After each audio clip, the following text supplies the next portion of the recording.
Assalamualaikum warahmatullahi wabarakatuh. Sebelumnya saya mengucapkan terima kasih kepada Ibu dan teman-teman karena sudah memberikan saya kesempatan untuk menampilkan presentasi saya pada hari ini. Sebelumnya yang terhormat Ibu Dr. Susi Evanita MS selaku dosen pengampu kita pada pembelajaran kali ini. Terus yang saya hormati teman-teman yang telah hadir di kelas pada saat ini.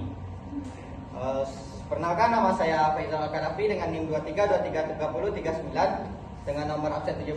Di sini saya akan membacakan judul presentasi saya, yaitu Fungsi Pajak dan Mahasiswa. Sebelumnya sebenarnya saya tampil di sini agak gugup dan takut salah karena saya tampil di depan dosen yang hebat dan teman-teman yang nantinya insya Allah menjadi calon-calon orang yang sukses di masa depan. Amin. Yang pertama masuk pada materi pertama, yaitu apa itu pajak. Pajak adalah kontribusi langsung yang dibayarkan kepada pemerintah, baik yang dibayarkan itu individu, instansi, dan perusahaan. Di mana fungsi pajak ini cuma dua. Yang pertama tuh untuk mendanai, yang kedua untuk mengelola. Pajak mendanai negara, contohnya pajak mendanai infrastruktur yang ada di Indonesia ini, seperti pembangunan gedung pemerintah daerah, terus pendanaan dalam pendidikan seperti pajak berkontribusi langsung atau berperan aktif dalam pembangunan infrastruktur pendidikan. Terus yang kedua mengelola.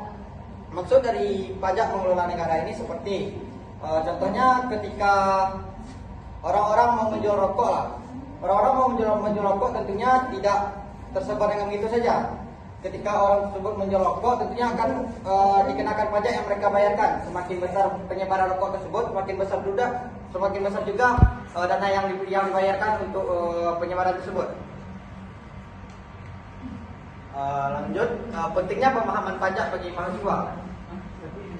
Pemahaman pajak bagi mahasiswa ini sangatlah penting karena mahasiswa inilah yang nantinya akan menjadi orang-orang yang berperan langsung dalam perpajakan di Indonesia. Dalam artian ketika teman-teman memahami pajak dengan baik, teman-teman akan terhindar dari konflik-konflik hukum yang berkaitan dengan pajak. Terus ketika teman-teman memahami pajak ini dengan baik, teman-teman akan disiplinlah dalam mengatur keuangan teman-teman sendiri. Terus contoh-contoh pajak yang relevan bagi mahasiswa. Yang pertama PPN, itu pajak pertambahan nilai. Contohnya ketika teman-teman itu pergilah ke Ricis, teman-teman akan dikenakan pajak pertambahan nilai yang untuk sekarang 11%.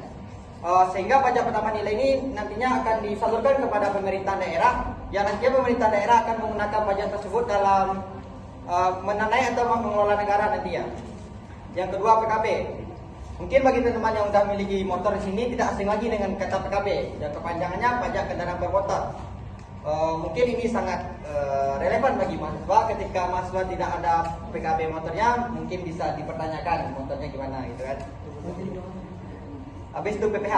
Memang PPH ini sekarang tidak berkaitan langsung dengan mahasiswa, tapi pajak penghasilan ini nantinya akan dirasakan langsung dan berdampak besar bagi mahasiswa ke depan nantinya. Karena mahasiswa tujuan kita menjadi mahasiswa itu yaitu untuk bekerja. Ketika kita bekerja tentunya kita ada penghasilan, dan ketika ada penghasilan tentunya kita akan berkontribusi langsung dalam pajak penghasilan ini. Lanjutkan kontribusi pajak di bidang pembangunan kampus. Ada banyak kontribusi pajak di bidang pembangunan kampus, seperti pajak membantu dalam pembangunan infrastruktur yang ada di kampus seperti gedung olahraga, perpustakaan, dan gedung-gedung lainnya yang dapat memiculah pendidikan teman-teman semua. Di sini dapat disimpulkan bahwa pajak berperan aktif dalam pembangunan infrastruktur di kampus. Terus fasilitas yang tersedia bagi mahasiswa. Ada banyak fasilitas yang tersedia bagi mahasiswa, seperti jalan yang bagus seperti sekarang yang sama-sama kita rasakan itu merupakan